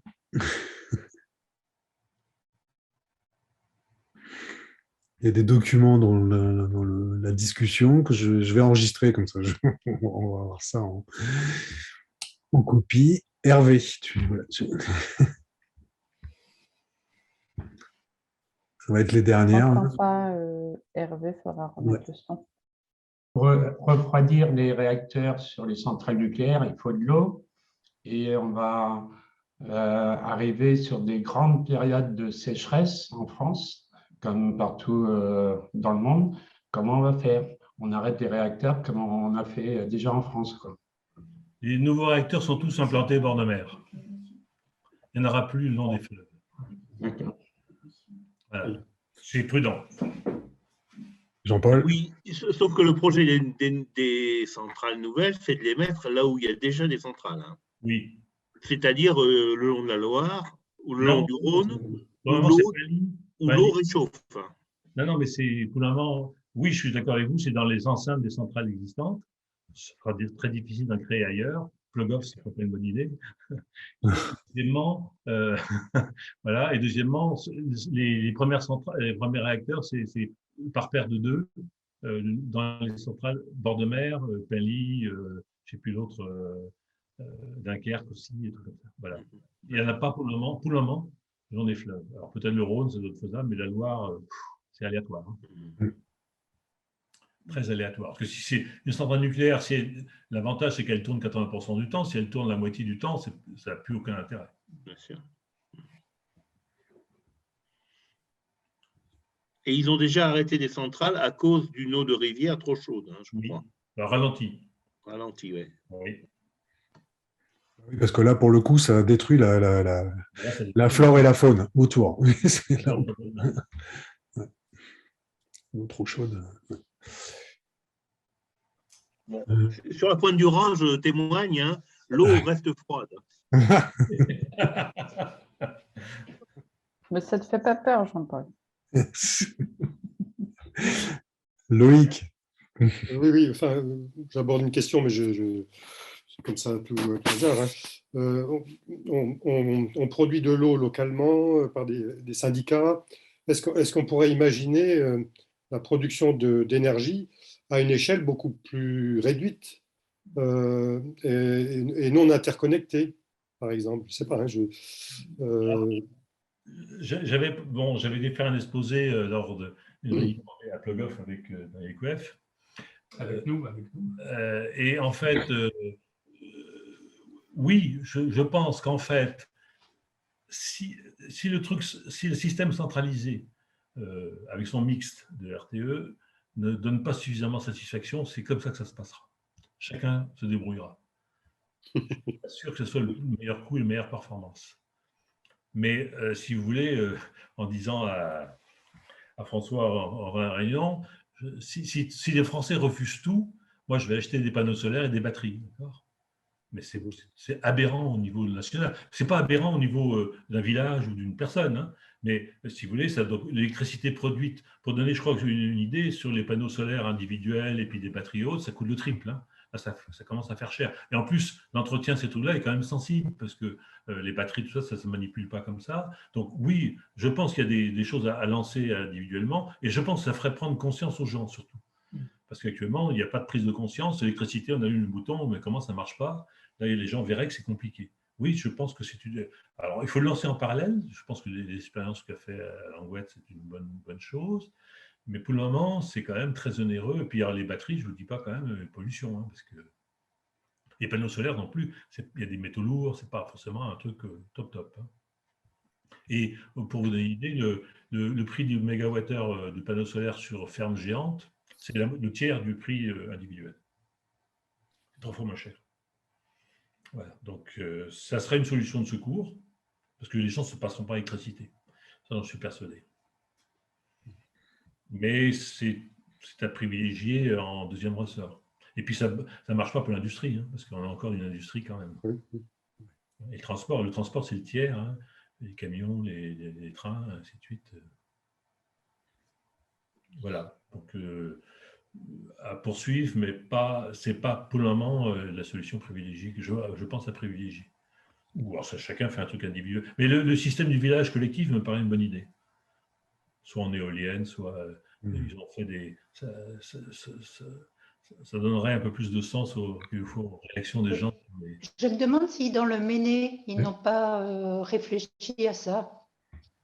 Non? Je ne sais pas. Vous n'avez pas connaissance? Non, moi j'ai vu à Langoët et puis d'autres endroits aussi. Si à la ville de Brest, ils ont fait aussi pour quelques immeubles collectifs. Hein, il y a une association qui s'est lancée, je trouve ça très bien.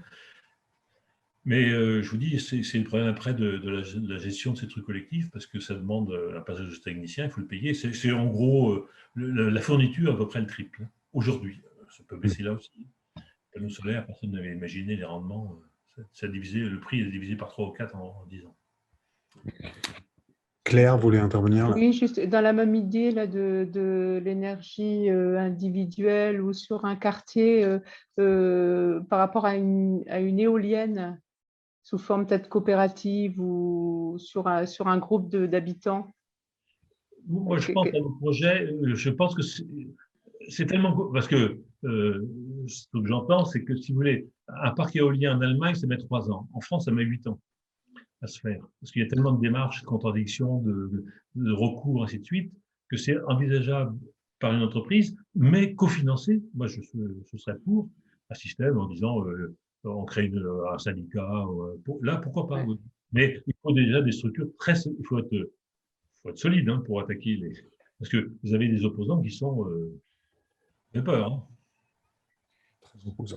Au niveau de l'environnement, il y a sûrement, ça pose des problèmes aussi. Parce que, oui, voilà, on ne place pas les éoliennes. Pour vous donner une idée, la France râle alors que l'Allemagne a 4 fois plus d'éoliennes à terre qu'en France. Hein.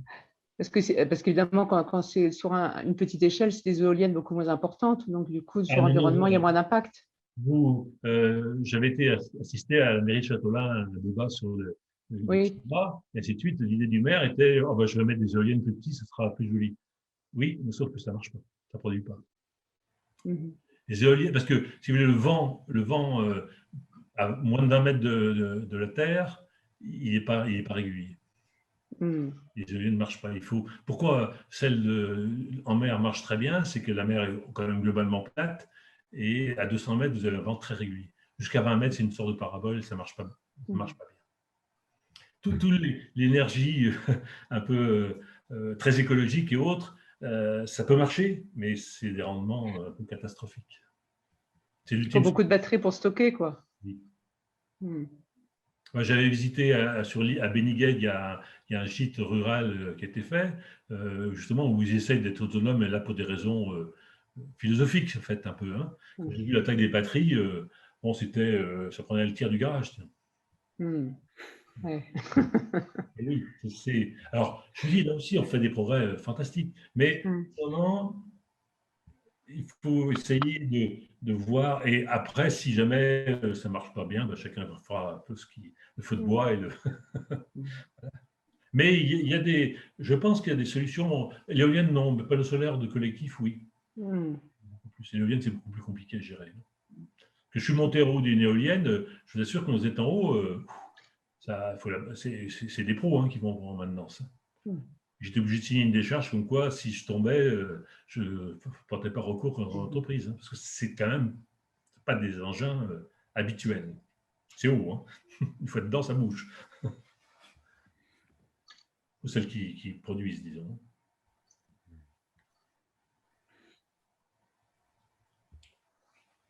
Agnès? Non, on ne t'entend pas. Tu mets ton micro. Juste une question. Que faisons-nous tous ensemble pour mobiliser la population de Bretagne? Ça m'échappe. Eh ben, on monte une association, justement, pour réfléchir à ces questions. Non, mais si je peux me permettre, chaque voix compte. Chaque voix compte. C'est-à-dire que je pense que les gens, en fait, sont opposés parce qu'on ne leur a pas expliqué les enjeux, les machins. Donc, je pense qu'effectivement, toute information et diffusion est bonne à prendre, mais une information honnête, c'est-à-dire qu'il ne faut pas être genre en disant j'arrive pro-nucléaire ou pro-éolienne. Et donc, tout débat là-dessus, puis peut-être interpeller certains élus. Hein. C'est le boulot quand même. Hein. Excusez-moi, ce que vous faites là ce soir, c'est le boulot des élus. On les élit, on les paye pour ça. C'est brutal, mais bah, attendez, c'est quand même un enjeu important pour notre société.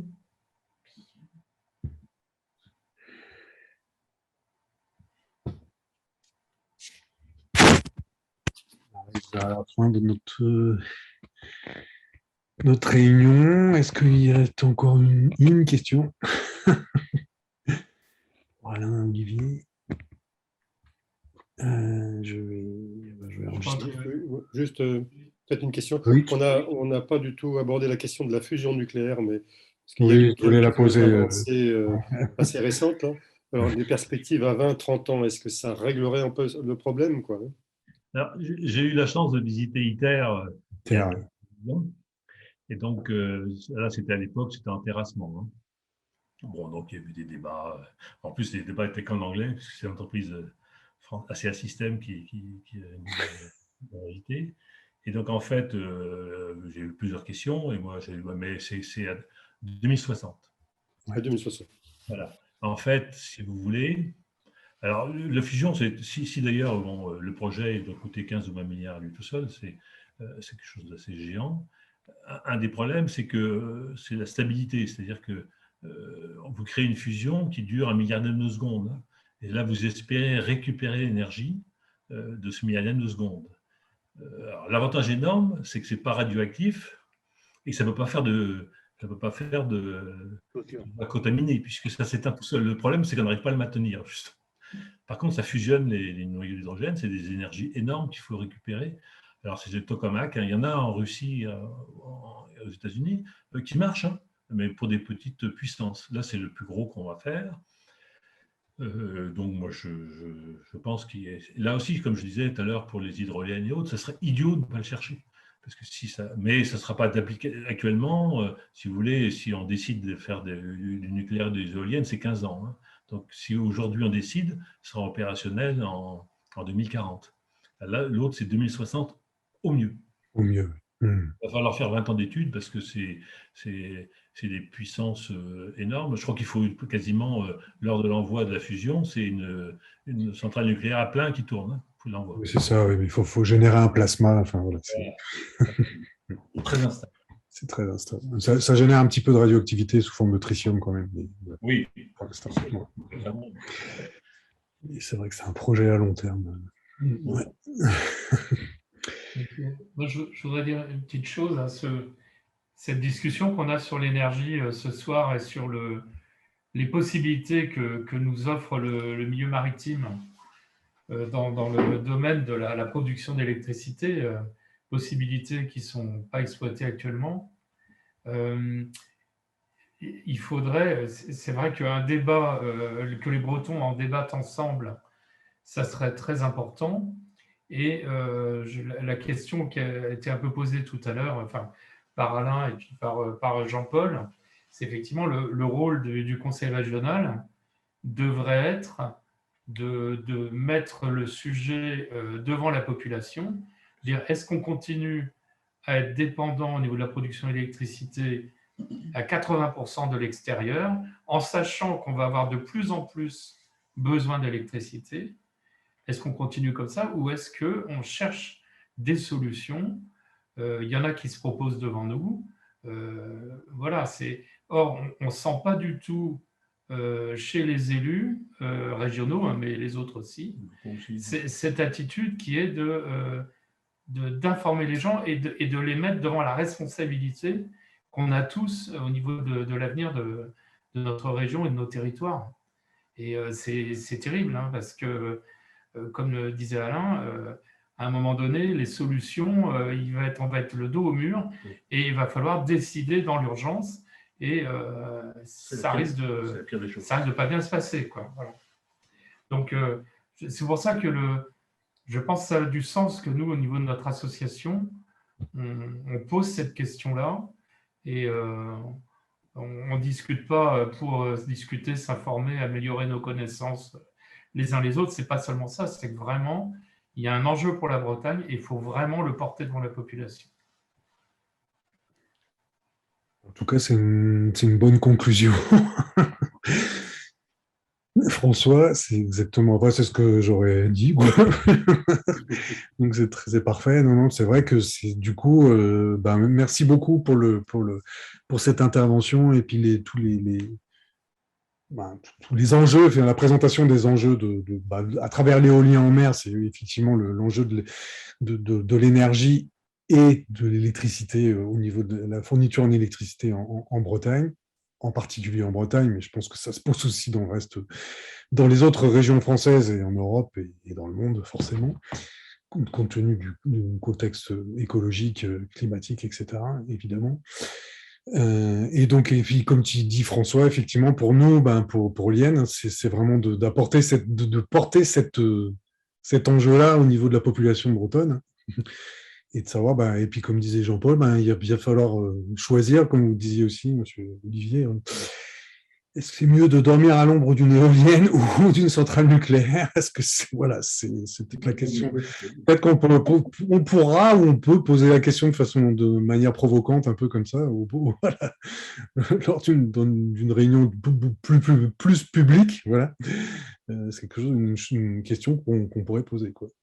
Et de contraindre ou de forcer ou d'amener nos élus régionaux à y réfléchir d'un peu plus concrètement, pour qu'au moins les ressources maritimes soient utilisées pour la production d'énergie. Parce que c'est un des atouts qu'on a identifié avec l'IEN à travers la maritimité, enfin, en tout cas, la présence de la mer autour de la péninsule bretonne fait que finalement, ce serait dommage de ne pas non plus pas exploiter cette ressource-là.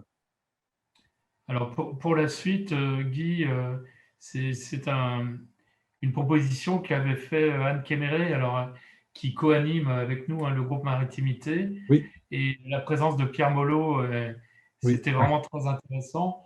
C'est effectivement peut-être voir si on peut pousser un peu plus la discussion, les échanges, les informations sur les impacts de l'éolien en mer, au niveau de l'environnement, au niveau de la faune, au niveau des activités économiques.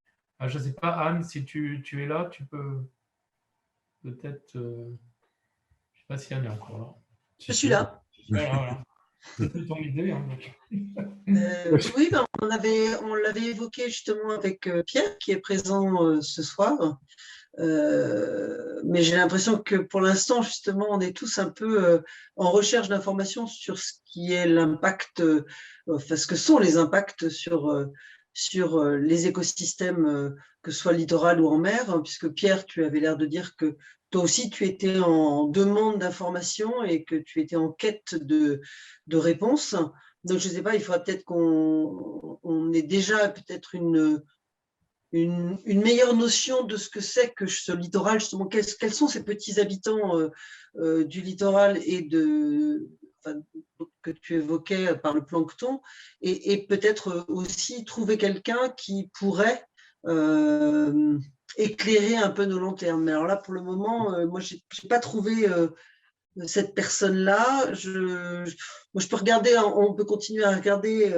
Pierre, toi, tu as peut-être quand même un début de réponse avec peut-être des gens d'Océanopolis, ou je ne sais pas. Non, j'ai pas de réponse.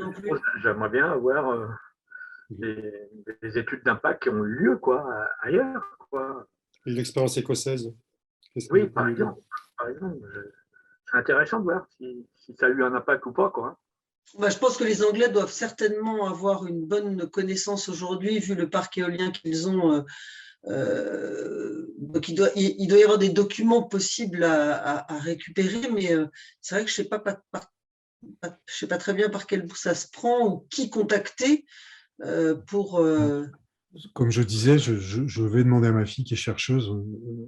Elle est au Canada en ce moment, mais c'est pas sa spécialité, là, en tout cas les études d'impact sur l'éolien.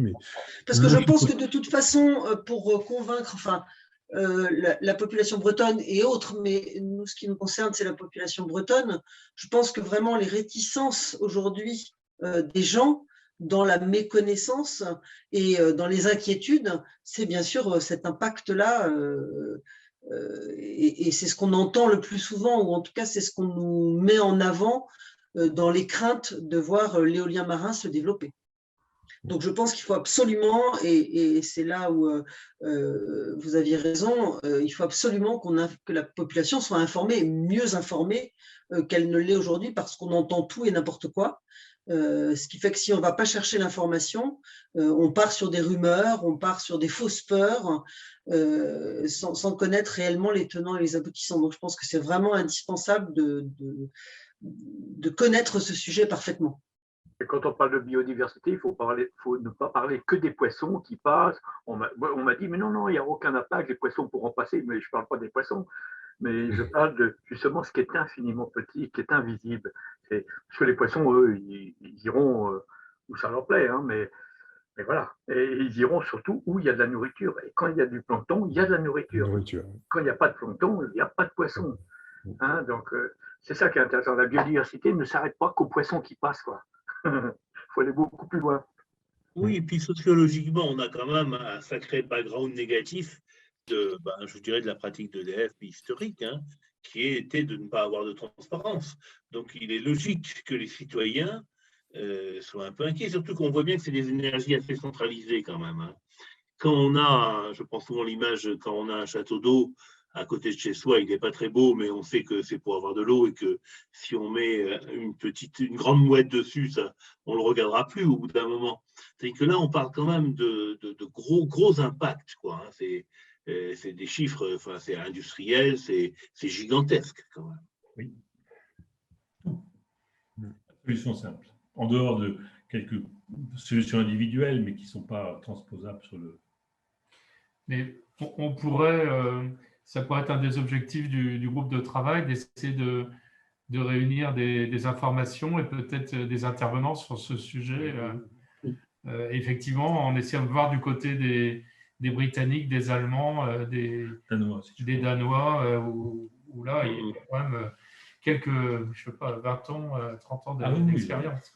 Non, 30 ans d'expérience, oui. Sachant que, oui, non, moi je pense que c'est quelque chose qui m'intéresse et je suis assez d'accord avec Pierre. Il y a trop de questions qui n'ont pas de réponse aujourd'hui.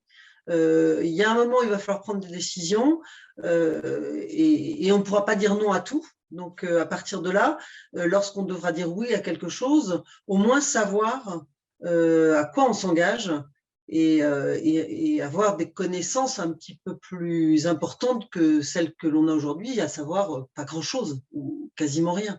Donc, je pense que oui, c'est intéressant et je pense que ça peut être dans la commission maritimité, tout à fait, que l'on peut le développer. Alors, je ne sais pas si Pierre, on peut envisager tout de suite une rencontre avec toi ou peut-être que justement, travaillons, quitte à ce qu'on travaille ensemble, et puis essayons de trouver des intervenants de poids pour, un petit peu comme ce soir, hein, nous permettre déjà d'avoir un bel éclairage sur l'éolien marin et son impact. J'ai un exemple. Hein. Samy, c'était dans les années 60. Il y a eu le barrage d'Arzal qui a été créé. Il y a eu des levées de boucliers à l'époque, mais bon, l'écologie, c'était pas en 60, tu étais plutôt terroriste. Hein. Quand tu disais que tu étais écologiste, il fallait faire attention. Mais en tous les cas, l'impact a eu lieu 20 ans après, c'est-à-dire dans les années 80, où a démarré le phytoplancton toxique, et ben, dans les vases sédimentaires du barrage d'Arzal. Ifremer peut le dire, parce que c'est eux qui ont fait l'étude. Ils ont cherché où ont démarré les premières blooms de phytoplancton toxique, qu'on appelle les dinoflagellés, et ben, ça a eu lieu à l'estuaire du barrage d'Arzal, avec ces 3 mètres de vase. Hein, les vases, parce que les vases, souvent, sont des niches écologiques pour les dinoflagellés. Mais ça, les gens ne le savent pas, c'est un peu trop compliqué. Mais voilà, en tous les cas, on sait que les vases fines sont des niches écologiques pour les dinoflagellés. Et voilà, donc en 60, on fait un barrage. En 80, bah, on se retrouve avec des fermetures ostréicoles, voilà, à Tréguier, par exemple, voilà, à Pénétin, et puis régulièrement maintenant, quoi. Hein, voilà. Donc ça s'est durablement installé, quoi. Et là, c'est des manipulations sédimentaires qui sont la cause de ça. Voilà, donc voilà, j'arrête là, mais Non, mais pour revenir sur l'énergie, il est probable qu'aucune des solutions n'a aucun impact négatif. Donc, c'est vrai qu'en termes de démocratie, ce serait quand même bien d'essayer de pouvoir évaluer les impacts négatifs de telle et telle solution, sachant qu'on n'a pas le choix, il va falloir prendre des options. Oui, voilà, c'est ça la question. Mais Et que si on n'en prend pas, rassurez-vous, hein, c'est le nucléaire qui va se développer. qui va s'imposer en France. Oui. Clairement. Ça, c'est clair. On arrive au terme de notre réunion. S'il n'y a pas d'autres interventions, et puis on sera très content d'entendre oui, Pierre Molot ou d'autres sur sur l'impact sur la faune et la flore maritime et sur le plancton.